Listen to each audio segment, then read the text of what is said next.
देवता, दैत्य, मनुष्य, यक्ष अथवा गंधर्व कोई भी हो, जो भगवान के चरण कमलों का आश्रय लेकर भजन करता है, वो हमारे समान परम कल्याण का भाजन बन जाता है। दैत्य बाल को भगवान को प्रसन्न करने के लिए ब्राह्मण होना, देवता होना, ऋषि होना, सदाचारी होना, ज्ञान संपन्न होना, दानी होना, तपस्वी होना, याज्ञिक होना या पवित्रता का निर्वाह करना, बड़े बड़े व्रतों का अनुष्ठान करना, ये पर्याप्त नहीं है। तो कैसे भगवान प्रसन्न होते हैं? भगवान के होकर भगवान का भजन करो बस। बिगड़ी जन्म अनेक की वही सुधरे आज, होई राम को नाम जप, तुलसी तज कुसुमार। गंदे आचरणों का त्याग करके नाम जप करते हुए भगवान के आश्रित हो गया, ये इसी से भगवान प्रसन्न हो जाते हैं। भगवान की भक्ति के प्रभाव से चाहे वो दैत्य हो, यक्ष हो, राक्षस हो, स्त्रियां हो, शूद्र हो, गोपाल हो, अहीर हो, पक्षी हो, मृग हो, पशु कोई भी हो, सबको भगवत प्राप्ति हो सकती है यदि सत्संग मिल जाए, भजन बन जाए। प्रहलाद जी के वचन सुनकर दैत्य बालकों ने उसी समय, सब निर्दोष बुद्धि के थे, बच्चे ही थे, सबने बात पकड़ ली और जो गुरु संडामर्क जी शिक्षा देते थे वो सब दूषित शिक्षा त्याग दी और सब शुरू कर दिए नाम कीर्तन। पूरे विद्यालय में, गुरुकुल में नाम कीर्तन गूंजने लगा प्रहलाद जी के उपदेश से। अरे गुरुजी ने देखा, संडामर्क जी ने, कि ये तो इन सबकी स्थिति भगवन्मय हो गई, अब तो हिरण्यकश्यप गले काट देगा। बहुत घबरा गए संडामर्क जी और घबराते हुए तुरंत हिरण्यकश्यप के पास गए। बोले महाराज, अब रोग इतना बढ़ गया कि हमारे संभाले नहीं संभलेगा। पहले तो प्रहलाद हरिनाम कीर्तन करता था, अब तो लाखों दैत्य असुर बालक सब भगवान नाम कीर्तन कर रहे हैं। विद्यालय में और कोई चर्चा ही नहीं, श्री हरि चर्चा, हरिनाम कीर्तन। हिरण्यकश्यप क्रोध के मारे कांपने लगा, थरथर कांपने लगा और उसने निश्चय किया कि अब मैं अपने हाथ से प्रहलाद को मारूंगा, अपने हाथ से इसको मारूंगा। हिरण्यकश्यप बड़े आवेश में आकर के विद्यालय पहुंचा, गुरुकुल। जे ही देखा प्रहलाद जी ने कि हिरण्यकश्यप, तो हाथ जोड़कर बड़ी नम्रता से चुपचाप खड़े हो गए। हिरण्यकश्यप तो स्वभाव से क्रूर था ही, जब ये देखा लाखों बच्चों को हरिनाम कीर्तन में लगा दिया, तो जैसे कोबरा के शरीर में पैर लग जाए फिर वो असहनीय हो जाता है, लात पड़ जाए तो असहनीय हो जाता है, वो फिर काट ही लेगा। ऐसे हिरण्यकश्यप पैर की चोट खाए हुए सांप की तरह फुफकारने लगा। पाप भरी टेढ़ी नजर से, कठोर वाणी से डांटते हुए कहा, हे दुर्विनीत, मंदात्मन, कुल भेदक, राधम, ए अधम, ए दुर्विनीत, ए मूढ़ बुद्धि, तू हमारे दैत्य कुल के बालकों को भी फोड़ लिया। ढिठाई की हद हो गई, आज्ञा के उल्लंघन की हद हो गई। आज मैं तुम्हें स्वयं यमराज के घर भेजता हूं, देखता हूं कौन बचाता है। अरे मैं तनिक सा क्रोध कर दूं तो देवराज इंद्र सहित लोकपाल थर्राते हैं और हमारे सामने घुटने टेक देते हैं। और ये देखो, मेरा बालक है 5 वर्ष का, फिर भी निडर मेरे से आंख मिला रहा है, भयभीत नहीं हो रहा। प्रहलाद जी ने पिताश्री नहीं कहा, प्रहलाद जी ने कहा, दैत्यराज, ब्रह्मा से लेकर तिनके तक छोटे बड़े चर जीवों को जिसने अपने अधीन कर लिया है, उन्हीं बलशालियों के परम बल भगवान का मैं आश्रय लिए हूं। तू ये समझता है मैं तेरे से डर जाऊंगा? अरे ब्रह्मा से लेकर चर तक जितने बलवान हैं, जिनके बल से बलवान है, उन्हीं भगवान का मैंने आश्रय लिया है, मैं तेरे से डर जाऊंगा? दैत्यराज कहकर संबोधन कर रहे 5 वर्ष के प्रहलाद जी। संसार में जिसके पास भी बल है वो मेरे हरि का दिया हुआ है। महापराक्रमी सर्वशक्तिमान प्रभु, वो काल के भी काल हैं। तुम्हारे में जो देह बल है, इंद्रिय बल है, मनोबल है, तपोबल है, वो सब मेरे प्रभु का है। तू क्या समझता है? वही परमेश्वर, समस्त शक्तियों का स्वामी, वही सृजन करता है, वही रक्षा करता है, वही संहार करता है। तू केवल अभिमान कर रहा है। तू अपना असुर भाव छोड़ दे। यह है भक्त का स्वरूप। जब तक भगवान के विरोध भाव में नहीं थे तो पिताश्री कह के साष्टांग दंडवत करते थे।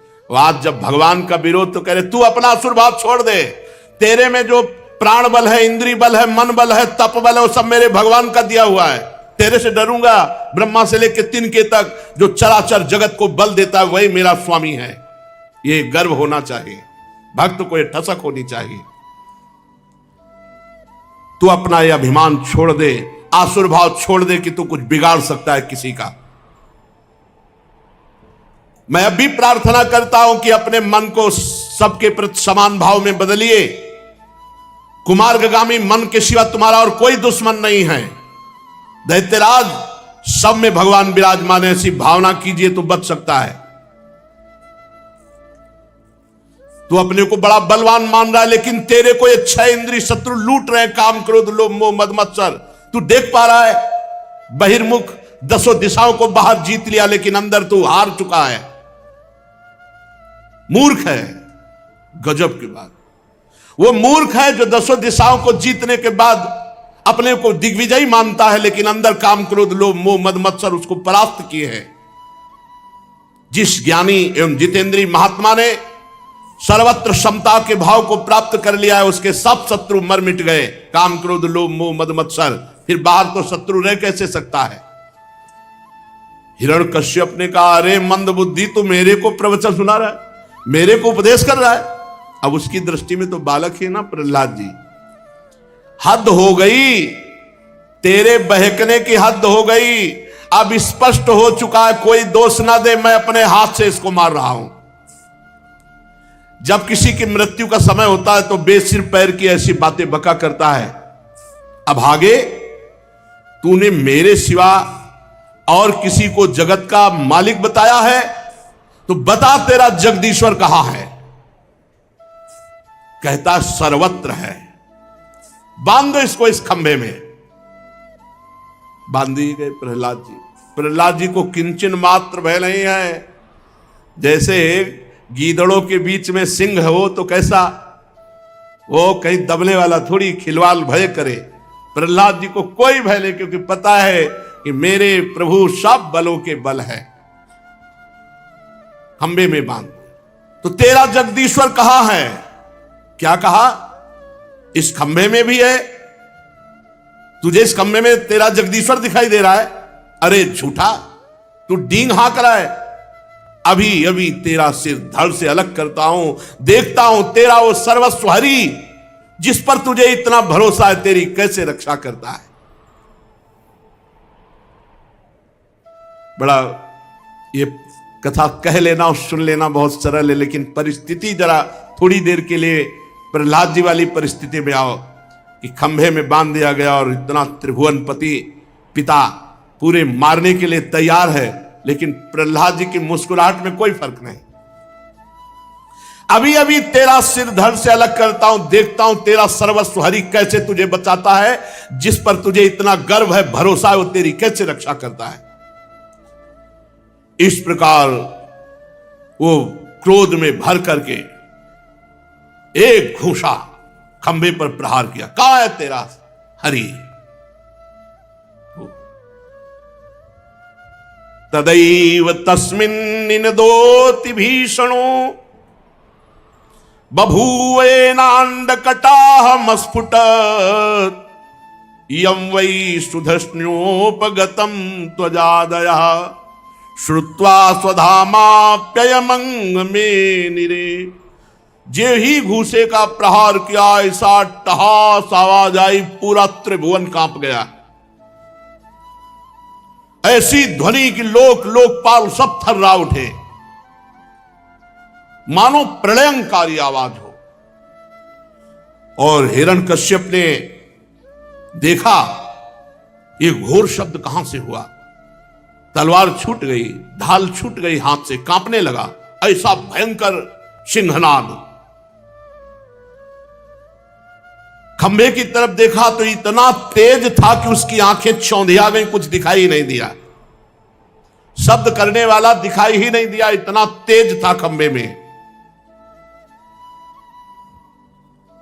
अपने प्रिय भक्त प्रहलाद के लिए भगवान ने ऐसा अवतार धारण किया जो न भूतो न भविष्यति, जो न कभी ऐसा रूप भगवान ने धारण किया। प्रहलाद के लिए ऐसा अद्वितीय रूप धारण किया। भगवान का रूप कैसा? कमर से नीचे तो मनुष्य का और कमर के ऊपर शेर का, सिंह का।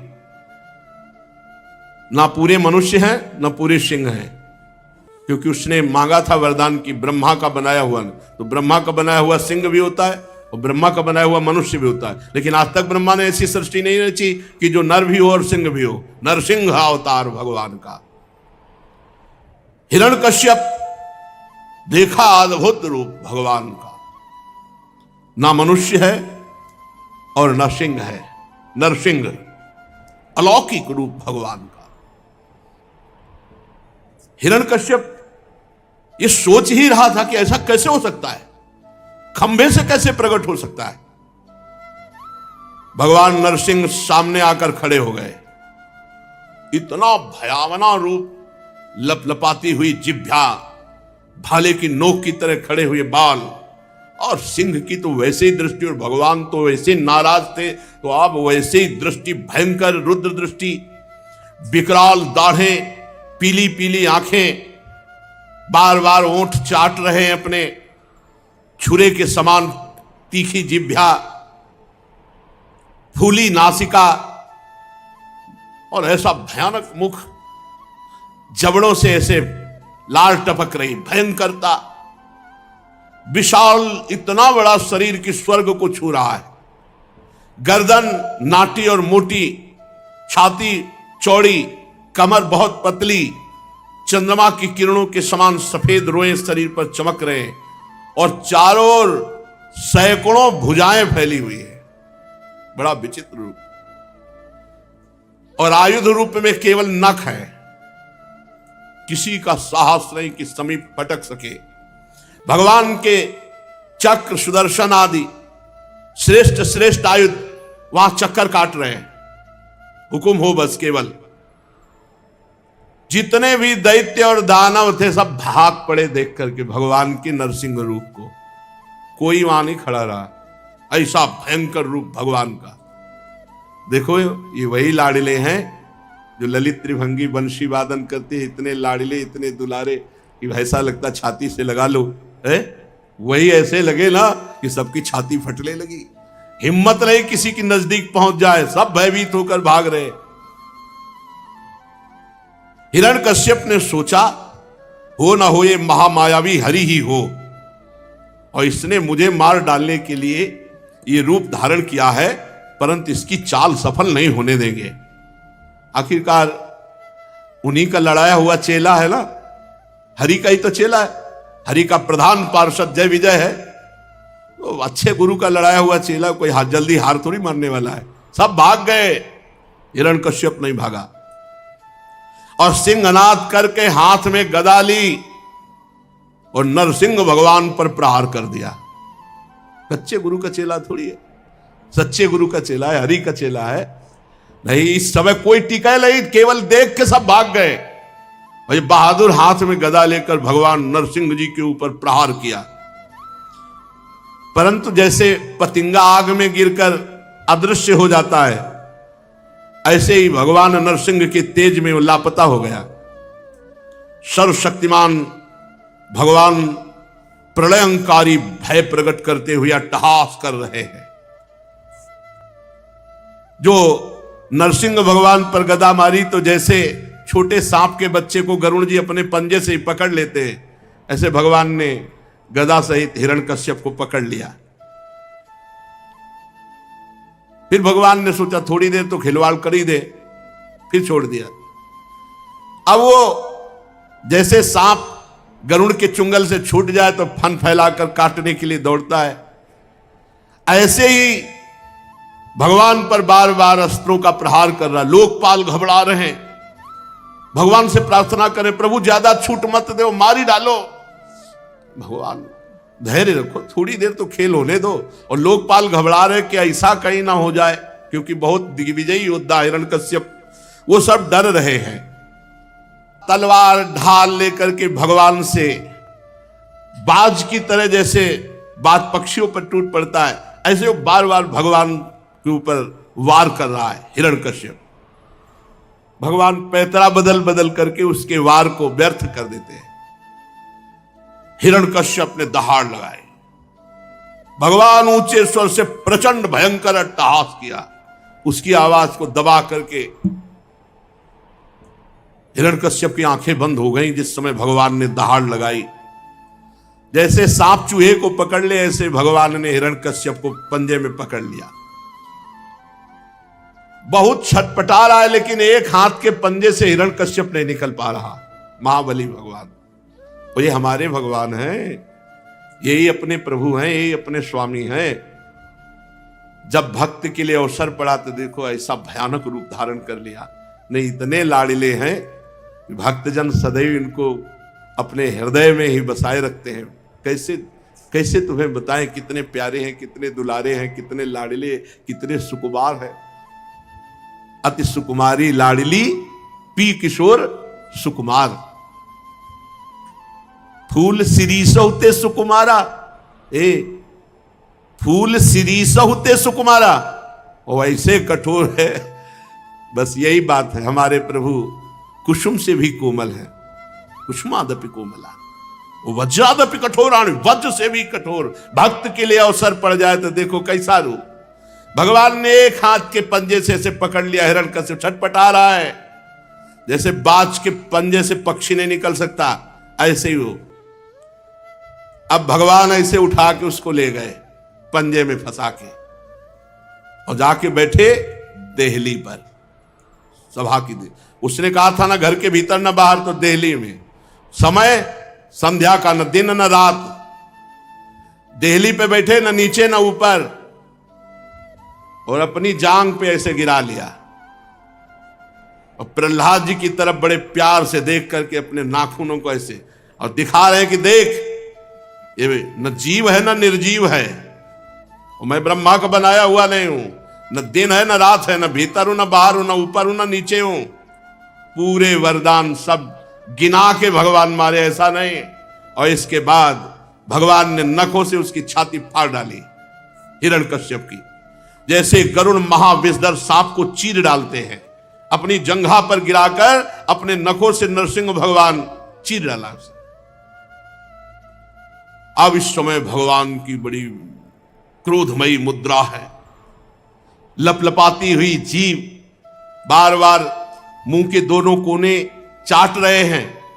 और खून जब उसे फाड़ा तो खून के फव्वारे तो सब छींटे पड़े हुए हैं, गर्दन के बाल लाल हो गए हैं। और भगवान ने उसके आंतों की माला गले में डाल ली। क्यों? क्योंकि इन्हीं आंतों से अन्न पचा, इन्हीं आंतों से वीर बना, और उसी वीर से प्रहलाद जी का जन्म हुआ। तो धन्य है आते जिनसे भक्त का प्रादुर्भाव हुआ। अपने गले में भगवान ने अब तो और भयंकर रूप, खून के छींटे पड़े हुए, क्रोध भगवान का प्रकट हो रहा है नेत्रों से, और आंतों की माला धारण किए हुए उठा करके से पटक दिया, फाड़ के फेंक करके हिरण्यकश्यप को। हजारों दैत्य दानव अस्त्र शस्त्र लेकर दौड़े, भगवान ने किस नखों से सांप को चीर फाड़ डाला, खदेड़ खदेड़ करके सांप दैत्यों को। जेव नरसिंह भगवान अपने गर्दन के बालों को फटकार करके, दहाड़ मार करके जो दैत्य सामने फाड़ के फेंक देते हैं। नेत्रों के तेज से सूर्य आदि सब फीके पड़ गए। श्वास के धक्के से समुद्र क्षुब्धायमान हो गया। सिंहनाद से दिग्गज चिल्लाने लगे, पृथ्वी डगमगाने लगी। कोई सामना करने वाला अब नहीं बचा। अभी क्रोध की अग्नि शांत नहीं हुई थी नरसिंह भगवान की। जाकर के त्रिभुवनपति हिरण्यकश्यप के सिंहासन पर विराजमान हो गए। क्रोधपूर्ण भयंकर अट्टहास कर रहे, बार बार गर्दन के बाल फटकार रहे हैं। सब देवी देवता सब थर्रा रहे, कैसे भगवान का क्रोध शांत हो। सबने भगवान के ऊपर पुष्पों की वर्षा की। अब तो ढोल नगारे बजने लगे, अप्सराएं नृत्य करने लगी। ब्रह्मा, भगवान शंकर, देवराज इंद्र, ऋषि, देवता, पितर, सिद्ध, विद्याधर, महानाग, मनु, प्रजापति, गंधर्व, अप्सराएं, चारण, यक्ष, किमपुरुष, बेताल, सिद्ध, किन्नर, सुनंद, कुमुद आदि भगवत पार्षद सब आ गए। भगवान हिरण्यकश्यप के त्रिभुवनपति सिंहासन पर विराजमान है। भगवान ब्रह्मा जी दूर से इतना भयंकर रूप है, दूर से हाथ जोड़ करके, प्रभु आप अनंत हैं, आपकी शक्ति का कोई पार नहीं पा सकता, आपका पराक्रम विचित्र है, आपका कर्म परम पवित्र है। यद्यपि गुणों के द्वारा आप लीला से ही संपूर्ण विश्व की उत्पत्ति, पालन और प्रलय करते हैं, पर आपका कोई संबंध नहीं है स्थिति, पालन और संहार से, इसलिए आप निर्विकार हैं। हे प्रभु हम नमस्कार करते हैं, आप अपना क्रोध शांत कर लीजिए। देवादिदेव महादेव जी ने कहा, प्रभु प्रभु अब क्रोध मत कीजिए, नहीं कल्प का अंत हो जाएगा, सृष्टि का विनाश हो जाएगा। जिसके कारण क्रोध किया था वो तुच्छ दैत्य तो मारा जा चुका है। प्रभु मैं आपकी शरण में हूं। और देखो प्रहलाद जी भी हाथ जोड़े खड़े हैं, आप इस भक्त को निर्भय कीजिए और अपने क्रोध का शमन कीजिए। देवराज इंद्र ने कहा, हे पुरुषोत्तम आपने हमारी रक्षा की, हमारे यज्ञ भाग सब ये हिरण्यकश्यप खा जाता था, आज आपने उसका पेट फाड़ करके मानो हमें सब वापस कर दिया। ये तो अपने स्वार्थ की बात कर रहे हैं, इनको और कुछ नहीं, हमारे यज्ञ भाग वापस कर दिए, बड़ी कृपा, हमारा महल मिल जाएगा, हमारी भोग सामग्री। प्रभु मैं इसके आतंक से बहुत भयभीत हो गया था, भले मार डाला, आपका बहुत कृपा प्रसाद है, पर प्रभु आप क्रोध शांत कीजिए। प्रभु वैसे तो हम सब देवता भोगी ही हैं, पर कृपा हो जाए तो आपकी सेवा मिल जाए। प्रभु ऐसी कृपा कीजिए और क्रोध शांत कीजिए। फिर ऋषियों ने कहा, हे प्रभु हम तपस्या द्वारा सारे जगत का मंगल करते हैं, हम कठोर तपस्या करते हैं, उस पूरे जगत को अपनी तपस्या देते हैं जिससे जगत का मंगल हो, लेकिन इस दैत्य ने उस तपस्या का उच्छेद कर दिया। हे भक्तवत्सल भगवान आपने अवतार धारण करके हम तपस्वियों, हम ऋषियों की रक्षा की। फिर पितरों ने हाथ जोड़कर कहा, प्रभु हमारे परिवार के जब पिंडदान करते थे तो अकेले ये खा जाता था हिरण्यकश्यप, प्रभु जब वो तिलांजलि देते थे तो ये पी जाता था, आज आपने उसकी छाती फाड़कर हम सबको मानो सब लौटा दिया। हे प्रभु हम सब पितरों के आप ही रक्षक हैं, हे नृसिंहदेव आपको नमस्कार है, आप अपने क्रोध को शांत कीजिए। सिद्ध पुरुषों ने कहा, हे नृसिंहदेव ये दुष्ट अपने योग और तपस्या के बल से हमारी सब योग सिद्धियां छीन ली थी, आज आपने नखों से उसको फाड़ करके उसके घमंड को मिट्टी में मिला दिया। हम आपके चरणों में विनीत भाव से नमस्कार करते हैं, आप क्रोध शांत कीजिए। विद्याधरों ने कहा, प्रभु ये मूर्ख हिरण्यकश्यप इतना घमंडी था कि हम लोग विद्याधर हैं, हम दिव्य विद्याओं के ज्ञाता हैं, इसने सब विद्याएं अपने अधीन कर ली थी, हम आपको प्रणाम करते हैं। नागों ने कहा, प्रभु ये पापी बड़ा बलवान था, हमारी दिव्य मणियां छीन ली थी और हमारी सुंदरी स्त्रियां भी छीन ली थी, आज आप उसकी छाती को फाड़ करके हमें बड़ा आनंद प्रदान किया। प्रभु आपकी जय हो, आप क्रोध शांत कीजिए। मनुओं ने कहा, हे देवादिदेव हम आपके आज्ञाकारी मनु हैं, लेकिन ये दैत्य किसी की बात नहीं मानता, सब धर्म मर्यादाओं को भंग कर दिया था, आज इस दुष्ट को मार करके आपने हमारी रक्षा की, आपकी जय हो। प्रभु हम आपको नमस्कार करते हैं, आप क्रोध रहित हो जाइए। प्रजापतियों ने कहा, हे परमेश्वर आपने हमें प्रजापति बनाया, लेकिन इसके आगे हमारी एक नहीं चलती थी, ये हमारी सृष्टि का जो सृजन कार्य है उसको इसने रोक दिया था, आज आपने इसकी छाती फाड़कर जमीन पर पटक दिया, हमारी रक्षा की। हे प्रभु हम आपको नमस्कार करते हैं, आप क्रोध रहित हो जाइए। गंधर्वों ने कहा, प्रभु हम आपको नाच करके गान करके संगीत सुनाकर रिझाने वाले सेवक हैं, इस दैत्य ने हमको अपना गुलाम बना रखा था, आपने इस दैत्य की ऐसी दशा कर दी तो कुमार्गामी पुरुष की ऐसी ही दशा होती है। जय हो हे हरि, आपकी जय हो। चारणों ने कहा प्रभु, ये सज्जनों के हृदय को पीड़ा पहुंचाने वाला दुष्ट मारा गया, हमें बहुत प्रसन्नता हो रही है, सज्जनों को बहुत सुख मिला, हम सब आपके चरण कमलों की शरण में हैं। हे जन्म मृत्यु संसार चक्र से छुड़ाने वाले भगवान, आप प्रसन्न हो जाओ। यक्षों ने कहा प्रभु, हम लोग आपके प्रधान सेवकों में गिने जाते हैं, पर हिरण्यकश्यप ने हमें पालकी ढोने वाला कार बना लिया था। प्रभु आज मार करके हम लोगों को बड़ा सुख प्रदान किया। किम पुरुषों ने कहा प्रभु, अत्यंत तुच्छ हम लोग किम पुरुष हैं, पर आप सर्वशक्तिमान महापुरुष हैं। जब सत्पुरुषों ने इसका तिरस्कार किया, धिक्कार किया, तो इस कुपुरुष को आपने नष्ट कर दिया, अब आप प्रसन्न हो जाइए। बैतालिकों ने कहा भगवान, हम लोग बड़ी बड़ी सभाओं में ज्ञान यज्ञ का वर्णन करने वाले हैं और आपकी महिमा गाते हैं। इस दुष्ट ने जबरदस्ती हमारी सब ये बातें रुकवा दी। आज बड़े भाग्य की बात है कि महारोग की तरह इस हिरण्यकश्यप का आपने विनाश कर दिया। किन्नरों ने कहा भगवान, आपने कृपा करके इस पापी को नष्ट कर दिया, हमारा बड़ा अभ्युदय हुआ, अब आप प्रसन्न हो जाइए। भगवान के पार्षदों ने कहा हे शरणागत वत्सल, हे नृसिंह देव, ये भयानक रूप आज तक हमने आपका नहीं देखा। भगवान के पार्षदों ने कहा हम तो आपके आज्ञाकारी सेवक हैं, पर प्रभु जिसके प्रति आपने क्रोध किया वो भी आपका पार्षद ही है, आपका सेवक ही है। सनकादि के शाप से वो आपका विरोध कर रहा था, इसलिए प्रभु अब तो आप प्रसन्न हो जाइए। जब ब्रह्मा शंकर सबने प्रार्थना की पर भगवान का क्रोध शांत नहीं हुआ, वैसे ही भगवान हुंकार कर रहे। तब ब्रह्मादि ने विचार किया कि लक्ष्मी जी को भेजा जाए। लक्ष्मी जी प्रार्थना, लक्ष्मी जी से कहा कि आपके तो प्रीतम है, आप प्रार्थना कीजिए।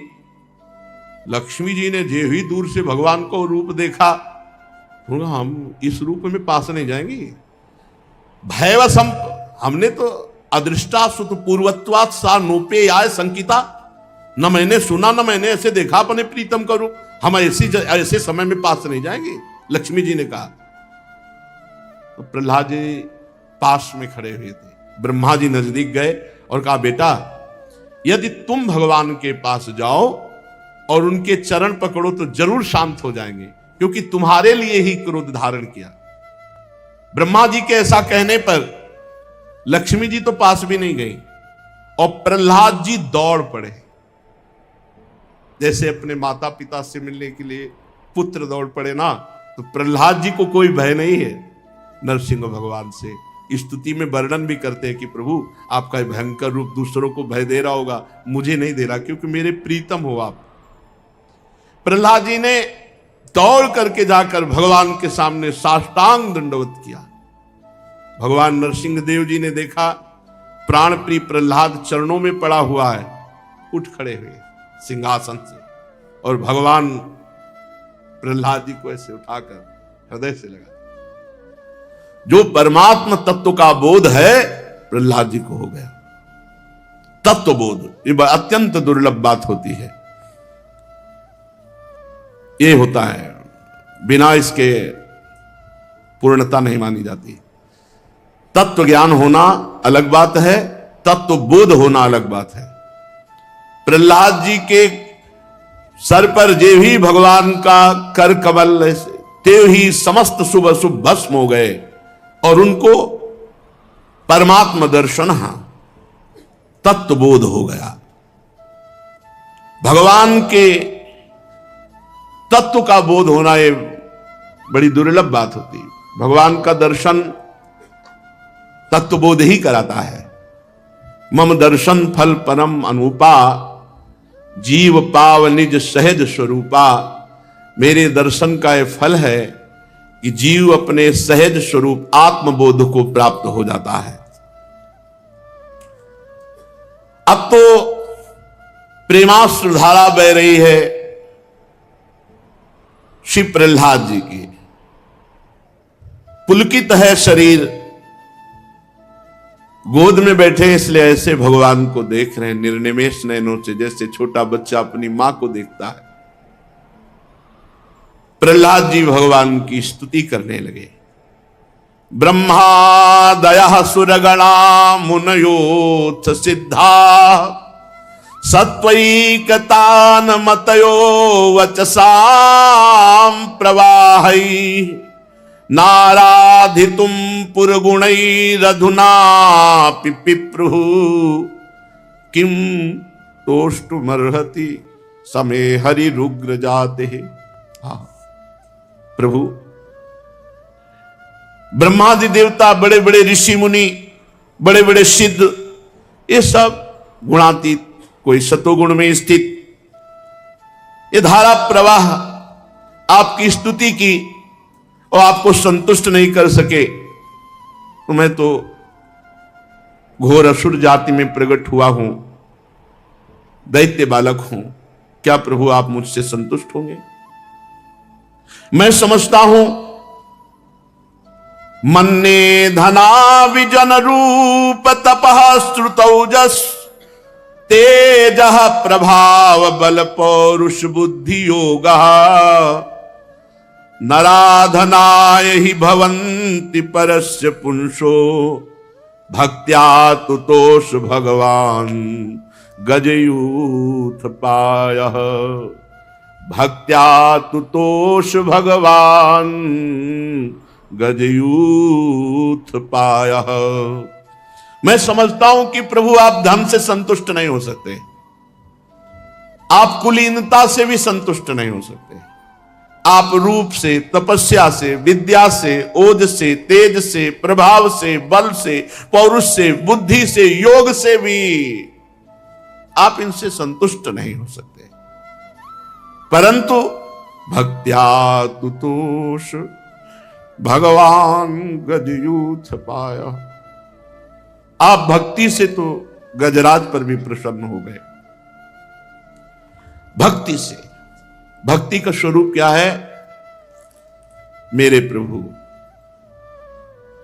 बस सिर्फ मेरे प्रभु। उत्तम भक्ति का स्वरूप हमारे माई श्यामा जू को राज, मेरे तो गिरधर गोपाल दूसरो न कोई, मेरी महारानी श्री राधा रानी। अनन्यता, एकमात्र प्रभु का अखंड चिंतन, एकमात्र प्रभु का अनन्य आश्रय, अन्य आश्रय छूटा। गजेंद्र ने जेव ही हरि का अनन्य आश्रय लिया, बोले आप संतुष्ट हो गए। यदि उत्तम कुल ब्राह्मण कुल में जन्मा हुआ है और वो ब्राह्मणत्व के 12 गुणों से युक्त भी है, पर वो भगवान का भजन नहीं करता, तो प्रहलाद जी कह रहे हैं मेरी मान्यता है उससे श्रेष्ठ वो है जो भगवान का आश्रय लेकर मन वचन कर्म से भगवान का भजन करता है। बहुत ध्यान देने योग्य बात। घमंड न करो अपने कुल का। उत्तम कुल में जन्मे हैं, ब्राह्मणत्व के सब गुण हैं, लेकिन भगवान से विमुख है, तो उससे श्रेष्ठ वो है जो भगवान के चरणों का आश्रय लेकर भगवान से मन वचन कर्म से जुड़ा हुआ है। बहुत सुंदर बात है। हे सर्वशक्तिमान प्रभु, अपने स्वरूप के साक्षात्कार से ही आप परिपूर्ण हैं। आप आप्त काम हैं, पूर्ण काम है, किसी की पूजा की जरूरत आपको नहीं है। कोई क्षुद्र पुरुष थोड़े धन से, थोड़ी सामग्री से पूजा करे तो आपका क्या फर्क पड़ता है? अनंत ब्रह्मांड एक क्षण में आपने उत्पन्न कर दिए, तो थोड़े वाले भोग से, सोना चांदी से भगवान प्रसन्न होने वाले हैं क्या? प्रभु, पर जब कोई भाव में भरकर थोड़ी भी, उसकी कोई कीमत नहीं, जैसे एक तुलसी दल है, 2-4 फल है, एक चुल्लू जल है, कुछ थोड़ा सा, आप उसे बहुत भाव में भर करके स्वीकार करते हैं। जब कोई भावुक भक्त कोई भी वस्तु समर्पित करता है, ये वस्तु हमारे प्रभु के लिए। भक्ति की एक वृत्ति होती है कि वो किसी भी वस्तु को, अच्छी वस्तु को देखे, वो तत्काल प्रभु के पास उसकी वृत्ति जाती है। उसके मन में ये चीज प्रभु को पवाई जाए। इसे भाव कहते हैं। जैसे एक दिन चोखा मेला जी बाजार जा रहे थे अपने घर के लिए सब्जी लाने, तो वहां देखा कि बड़े बड़े केले पके हुए। उनका अरे ये तो विट्ठल भगवान के लिए बहुत सुंदर रहेंगे। ये भाव होता है भक्त, ये विट्ठल भगवान के लिए बहुत सुंदर रहेंगे। सब पैसे लगा के केले खरीद लिए। अब मंदिर में गए तो दरवाजे के अंदर प्रवेश ने बाहर से कहा कि इन केलों का ठाकुर जी को भोग लगा दो। हे तुम्हारे केले, वो चतुर्वर्ण में पैदा हुए थे, महाभागवत तिरस्कार कर दिया गया उन्हें। हटो। अरे उनका ठाकुर जी ने स्वयं कहा हमारे हृदय में कि हम केले खाएंगे, इसलिए हम केले खरीद के लाए, आप इनको भोग लगाइए। धक्का मार के हटा दिए गए। बड़ा दुख हुआ। भावुक भक्तों का हृदय बड़ा कोमल होता है, बड़ा दुख होता है। एकांत में गए, कमरा बंद कर लिया और रोने लगे और कहा कि जब हम तो सब्जी लेने गए थे, आपने क्यों प्रेरित किया? आपने ही प्रेरित किया, प्रेरित करके मंगवाया, इसके बाद धक्का मार करके तिरस्कार करवा दिया। तिरस्कार कर तो हमें कोई दुख नहीं, तो हमको ऐसी जाति में ही क्यों पैदा किया जिसके हाथ से आप नहीं पा सकते? और जब नहीं पा सकते तो आपने भोग की प्रेरणा क्यों दी? और रुदन करने लगे। इधर ठाकुर जी का शयन हुआ। जे शयन हुआ, रात्रि हुई, ठाकुर जी स्वयं चल कर गए। दरवाजा खटखटाया। मेघ गंभीर वाणी भगवान की, चोखा मेला जी दरवाजा खोलिए, देखिए कौन आया है। देवी दरवाजा खुला तो देखा भगवान, श्याम वर्ण की कांति, कमल नयन, बड़ा सुंदर रूप। अरे सब दुख भूल गए भगवान के चरण पर। भगवान ने कहा ये प्रणाम नमस्कार बाद में करना, मुझे बहुत भूख लगी, पहले केला पवाओ। वो ज्यों के त्यों ऐसे केले रखे थे। प्रभु बोले नहीं, अपने हाथ से छील के पवाओ। छील के पवाओ। प्रभु गोद में बैठ के पा रहे, केला पाया और कहा ये 4 केले हमारे पीतांबर में बांध दो, रुक्मिणी जी को पवाएंगे। विट्ठल भगवान के पार्श्व में ही रुक्मिणी जी विराजमान। और कहा देखो ये बाहरी बातें थी, वो लोग जानते नहीं, भक्ति की महिमा को नहीं जानते। हमारे लिए कोई जाति पात कुल कर्म धर्म बड़ाई ये सब कुछ नहीं, मैं केवल एक भक्ति के संबंध को मानता हूं। और भगवान अंतर्धान हो गए और अंदर से जाकर के सिटकिनी बंद कर ली मंदिर की अंदर से। अब प्रातःकालीन जब दर्शन के लिए हजारों भक्त एकत्रित हुए, जय जयकार मची। जो प्रधान सेवक जन थे वो सब आए, दरवाजा खोला तो खुला ही नहीं, अंदर से बंद। अब तो पक्का पता कि दरवाजा तो बाहर से बंद होता है, तो ठाकुर जी ने बंद किया। कोई अपराध बन गया क्या? बड़ी विनय की। जब बहुत समय तक सब भक्तों ने विनय की, तब कहा जाओ पालकी लो, चोखा मेला जी को पालकी में बैठाल के लाओ, और सबके बीच में जब वो आकर कहेंगे दरवाजा खोलो तो दरवाजा खुलेगा। अब तो भगवत आदेश, तुरंत वही पार्षद जो कल धक्का मारे थे आज पालकी लेके गए, चोखा मेला जी को विनय किया, जबरदस्ती बैठाला, क्योंकि वो दैन्य भक्त पालकी में क्यों बैठेंगे।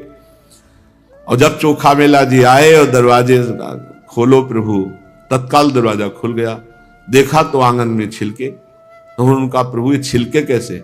बोले चोखा मेला जी के घर में जाके हमने पाया और यहां रुक्मिणी जी ने पाया। भाव, भगवान भाव स्वीकार करते। प्रहलाद जी कहते हैं कि कोई कितने भी अच्छे अच्छे पदार्थों से पूजा करे, घमंड रखे कि मैं भगवान को 56 भोग लगाता हूं, भगवान एक भी चीज नहीं स्वीकार करेंगे। और दीन होकर के भाव से भगवान को कुछ भी, एक चुल्लू जल, एक पत्ता फल पुष्प, कुछ भी, पत्रम पुष्पम फलम तोयम ये में भक्ता प्रेक्षति, तत्काल भगवान उसकी पूजा स्वीकार कर लेते। तत्काल भगवान जो पूजा स्वीकार करते हैं तो भक्त की उज्ज्वलता बढ़ती है।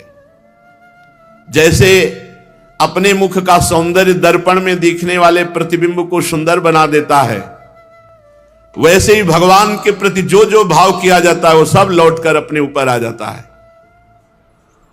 इसलिए सर्वथा हे प्रभु मैं अयोग्य हूं, प्रहलाद जी कह रहे। यही भक्ति की महिमा है। भगवान प्रहलाद जी के लिए प्रकट हुए और प्रहलाद जी क्या कह रहे हैं? प्रभु मैं सर्वथा अयोग्य हूं, अनाधिकारी हूं,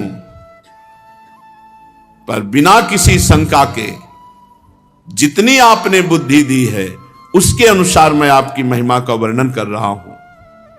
हे प्रभु, आपकी महिमा के गान का ऐसा प्रभाव है कि जो आपकी महिमा गाता है और आपकी महिमा सुनता है वो जीव तत्काल पवित्र होकर इस संसार चक्र से मुक्त हो जाता है। प्रभु, सत्य गुण के आप आश्रय हैं। ये ब्रह्मादि देवता आपके आज्ञाकारी हैं। हम दैत्य तो आपसे द्वेष करते हैं। आपने बड़े बड़े सुंदर सुंदर अवतार ग्रहण किए इस जगत के कल्याण के अभ्युदय के लिए, आनंद की प्राप्ति के लिए। जो भक्त जन है वो आनंद में डूबे। आपने बड़े बड़े सुंदर अवतार धारण किए, बड़ी बड़ी सुंदर लीलाएं की, पर प्रभु इस समय आप बड़े भयंकर रूप में हैं। आप शांत हो जाइए। जिसके लिए आपने क्रोध किया था वो तो मारा जा चुका है।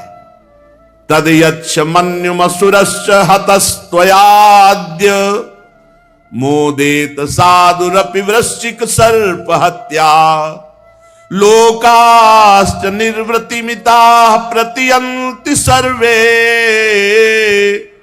रूपम नृसिंह विभयाय जना स्मरन्ति। प्रभु, आप क्रोध शांत कीजिए। असुर मारा जा चुका है। जैसे ये बिच्छू सांप आदि जब मरते हैं तो सज्जन पुरुष सुखी होते हैं, वैसे ही ये दुष्ट दैत्य मारा गया, इसका संहार हुआ। इससे संत जनों को, सज्जन पुरुषों को बड़ा सुख मिला। प्रभु, शांत हो जाइए। समस्त लोग आपके क्रोध शांत होने की बात जो रहे हैं। हे नृसिंहदेव, जो भक्त आपका स्मरण करेगा नृसिंह भगवान का, वो भारी से भारी संकट में, भारी से भारी दुख में तत्काल मुक्त हो जाएगा। और ये प्रहलाद जी के वचन हैं, जो भगवान के वचन भले अपना प्रण विशाल भगत को पूर्व प्रणन्यो। एक बार भगवान अपने वचनों को पीछे हटा देंगे, भक्त के वचनों को नहीं। और ये हमने अपने जीवन में कई बार देखा है। जहां हमें कहीं ऐसी समस्या, ऐसी विपत्ति नजर आई, भय नजर आया, क्योंकि बच्चापन से भगवान के मार्ग में है, तो गुरुदेव ने सिखाया था, तो वो तुरंत स्मरण करते, नारायणानंत हरे नृसिंह प्रहलाद बाधा हरे कृपालो। बस इतना ही, बार बार नारायणानंत हरे नृसिंह प्रहलाद बाधा हरे कृपालो। तत्काल हमने इसका प्रभाव देखा है। प्रहलाद जी कह रहे, हे नृसिंह देव, जो भक्त भय से मुक्त होने के लिए आपका स्मरण करेगा तत्काल भय मुक्त हो जाएगा। इसलिए पकड़ो, जब किसी को भय विपत्ति संकट लगे उसी समय आप ना कुछ याद रहे तो हे नृसिंह, हे नृसिंह, हे नृसिंह, आप कृपा करो नृसिंह भगवान, हमारे को भय से मुक्त करो। हे परमात्मन, आपका मुख बड़ा भयावना है। आपकी जीभ लपलपा रही, आंखें बड़ी भयंकर, भौं चढ़ी हुई, ये पैनी विकराल दाढ़ें, आंतों की माला खून से लथपथ गर्दन के बाल, बर्छी की तरह सीधे खड़े कान, दिग्गजों को भयभीत कर देने वाला सिंहनाद, शत्रुओं को पकड़कर नखों से विदीर्ण कर देने वाला आपका ये कर कमल। मुझे कोई भय नहीं आपसे। प्रहलाद जी कह रहे हैं, मुझे आपसे कोई भय नहीं। दीन बंधु, एक भय है, मैं भयभीत हूं तो केवल इस संसार चक्र में पिसते हुए जीवों को देखकर। मुझे आपसे कोई भय नहीं, नरसिंह रूप से कोई भय नहीं। दीन बंधु, ये कर्म पास में बंद करके जो जीव माया में पिस रहे हैं, इनको देखकर मैं भयभीत हूं। मेरे स्वामी, आप प्रसन्न होकर मुझे कब इस संसार चक्र में बंधे हुए जीवों को मुक्त होते देखेंगे? कब ऐसी कृपा करेंगे कि सब मुक्त हो जाए? देखो, भक्त का सब आनंदित हो जाए, सब माया मुक्त हो जाए। आप मोक्षाधिपति हैं। हे अनंत, ये जीव जिन जिन योनियों में गया, सभी योनियों में प्रिय के वियोग और अप्रिय के संयोग से होने वाली आग में जलता रहा। उन दुखों को मिटाने की दवा है आपका नाम, आपका चिंतन। वो जीव भूल कर कभी इधर नहीं लगा, वो दुख रूप संसार में ही भागता गया। जैसे आग लगी हो, अगर पीछे लौटे आवे तो बच जाए, पर आगे ही बढ़ता चला जाए, ऐसे जीव अज्ञानी संसार रूपी आग में जलने के लिए उधर जा रहा है। संसार की तरफ पीठ करके भगवान की तरफ नहीं बढ़ रहा है, भगवान की तरफ पीठ करके संसार की तरफ बढ़ रहा है। ये अपनी आत्मा आपको भूल करके ये अतिरिक्त सबको प्यार कर रहा है। आपकी सेवा भक्ति को छोड़ करके ये संसार में आसक्त हो रहा है। प्रभु आप ही हमारे प्रिय हैं, आप ही हमारे सुहृद हैं, आप ही हमारे हितैषी हैं, आप ही हमारे परम आराध्य हैं।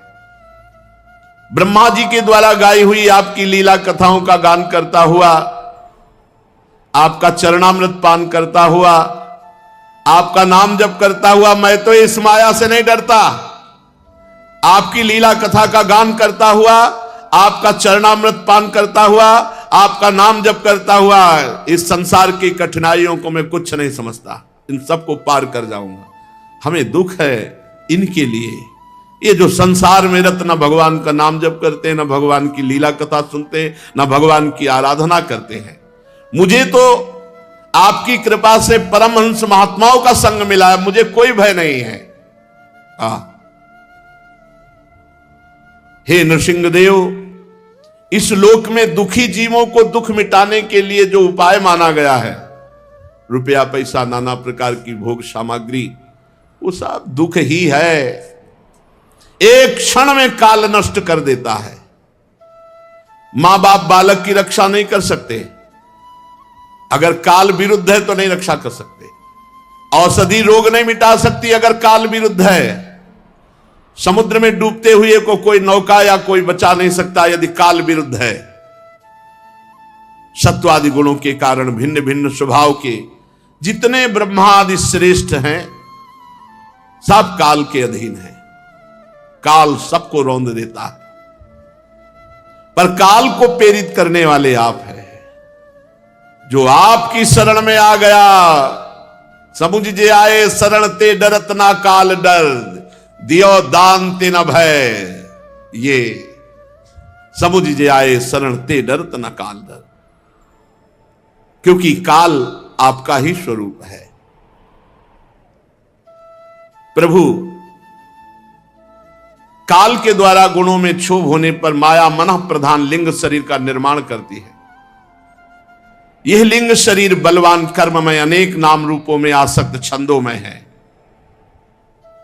मन, 5 कर्मेंद्रियां, 5 ज्ञानेंद्रियां, 5 तन्मात्रा, ये 16 अरे हैं जिनमें पूरे संसार को काटता रहता है, पीसता रहता है काल। आपकी शरण में ना आए और इन काल पर विजय प्राप्त कर ले, 16 पर ऐसी किसकी हिम्मत है। 5 ज्ञानेंद्रियां, 5 कर्मेंद्रियां, 5 तन्मात्रा, 1 मन, ये 16 हैं जीव को बार बार जन्म, बार बार मरण। शक्तिमान प्रभु इन 16 संसार चक्र में डालकर काल ईख के समान जैसे गन्ने में पेरा जाता है, ऐसे सबको पेर रहा है। आप अपनी चैतन्य शक्ति जिसके ऊपर जागृत कर दिया, उसकी बुद्धि इन 16 से बचा लेती। 5 कर्मेंद्रियां, 5 ज्ञानेंद्रियां, शब्द स्पर्श रूप रस गंध, ये और 1 मन, ये 15 और 1 16 से बचा लेते हैं। भगवान, ये संसारी लोग बड़े बड़े संकल्प बनाते हैं, बड़ी बड़ी कामनाएं करते, पूरा जीवन इसी भोगों में। कुछ ऐसे हैं जो स्वर्ग के लिए बड़े पुण्य, तो मैंने दोनों को देख लिया, मृत्यु लोक के भोग और स्वर्ग के भोग। जिस समय मेरा पिता हिरण्यकश्यप जरा सी भौं टेढ़ी करता था, तो स्वर्ग के बड़े बड़े लोकपाल घुटनों के बल देखे हैं, और मृत्यु लोक का तो क्या भोग है प्रभु। और ऐसे हिरण्यकश्यप को आपने फाड़ के फेंक दिया, कौन सा सुख। इसलिए ब्रह्मा की आयु, लक्ष्मी, ऐश्वर्य, इंद्रिय भोग, ये सब आपसे विमुख प्राणी को मिल जाए तो भी उसको शांति नहीं मिलने वाली। बैठा लो दिमाग में, जितनी ब्रह्मा की आयु है उतनी दो परार्ध की आयु हो, सब लक्ष्मी ऐश्वर्य वैभव भोग सामग्री मिल जाए, वो भगवान से विमुख है, भजन नहीं करता, तो उसको कभी शांति प्राप्त नहीं हो सकती। ये विषय भोग सुनने और देखने में अच्छे लगते हैं, और भोगने के बाद जो ग्लानि, जो जलन होती है, पर ये नाली का कीड़ा जैसे नाली में ही जीना चाहता है, ऐसे विषयी पुरुष विषय भोग में ही जीना चाहता है। और ये शरीर है अगणित रोगों का स्थान। भोग भोगोगे, शरीर में विविध प्रकार के रोग होंगे, तृष्णा कामना वासनाएं जलाएगी। कहां ये मिथ्या विषय भोग, कहां ये रोग युक्त शरीर, और कहां भगवान की प्राप्ति। अरे बढ़िया अवसर मिला है, जीव को चाहिए कि ये बात जानकर भोगों से विरक्त होकर, शरीर से अनासक्त होकर के भजन कर ले और भगवान की प्राप्ति कर ले। प्रभु, हम तो तमोगुणी असुर वंश में उत्पन्न हुए हैं, कहां मैं असुर बालक और कहां आपकी अनंत कृपा। धन्य है आपने अपना परम प्रसाद स्वरूप सकल संतापहारी कर कमल मेरे सिर पर रखा, जिसे आपने ब्रह्मा शंकर और लक्ष्मी जी के सिर पर कभी नहीं रखा। वो कर कमल आपने, ऐसा दुलार ना ब्रह्मा जी को मिला ना लक्ष्मी जी को मिला। दूसरे संसारी जीवों के समान आपने छोटे बड़े भेदभाव की वृत्ति नहीं है आप में, क्योंकि आप सबकी आत्मा हैं, अकारण प्रेमी हैं। फिर भी प्रभु, जो आपका सेवन करता है तो आप उस पर विशेष कृपा करते हैं, जो आपका भजन करता है आप उस पर विशेष कृपा करते हैं। सेवा के अनुसार जीवों पर आपकी कृपा उदय होती है, उसमें जातिगत उच्चता या नीचता कारण नहीं है। भगवान, ये संसार एक ऐसा अंधेरा कुआं है जिसकी तरफ सांप भागे चले जा रहे हैं। उसमें एक भयंकर सांप पड़ा हुआ है, काल, और वो सबको डस रहा है। मैं भी जा रहा था गिरने ही उस कुएं में, पर मुझे तो गर्भ से ही देवर्षि नारद जी ने बचा लिया। मुझे मेरे गुरुदेव देवर्षि नारद ने बचा लिया, नहीं मैं भी संगवश उसी कुएं में गिरने जा रहा था। अब भला मैं आपके भक्तजनों का संग और आपका भजन कैसे छोड़ सकता हूं। जिन भक्तजनों की कृपा से आपकी प्राप्ति हुई, ऐसे भक्तजनों का संग और आपका भजन। प्रभु, जिस समय मेरे पिता ने अन्याय करने के लिए कमर कस के हाथ में तलवार लिया और कहने लगा कि यदि मेरे सिवा कोई और ईश्वर है तो तुझे बचा ले, मैं तेरा सिर काटता हूं, उसी समय आपने मेरे प्राणों की रक्षा के लिए नरसिंह अवतार धारण किया और मेरे पिता का उद्धार किया। मैं समझता हूं प्रभु, आप अपने भक्त सनकादि ऋषियों का वचन सत्य करने के लिए प्रकट हुए। प्रहलाद जी ने और भगवान की मधुर स्मृति प्रदान करने वाली स्तुति की, सो आनंद लेते हुए शेष चर्चा आगे। श्री राधा वल्लभ लाल की।